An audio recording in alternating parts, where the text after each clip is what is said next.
I'm going to talk about a couple of the pros to being a mortgage broker. As a mortgage broker, you work for yourself.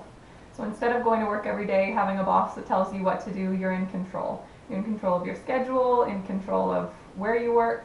You can work from home if that's something that appeals to you. A lot of people have young kids that don't need to be supervised all the time, but you know that if you're at home, you don't have to pay for childcare. You don't have to go back and forth to work every day, spend hours on the road.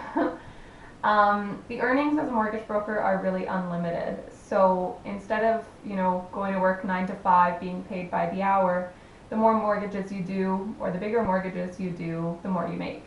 So you can choose your market, you can choose whether you want to do commercial, residential, it's really unlimited. The biggest pro to being a mortgage broker is helping people.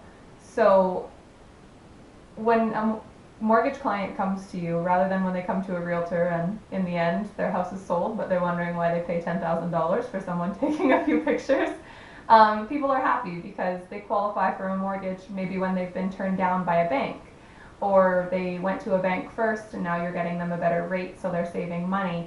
In the end, people are always happy with your service. And those are just a couple of the pros to being a mortgage broker.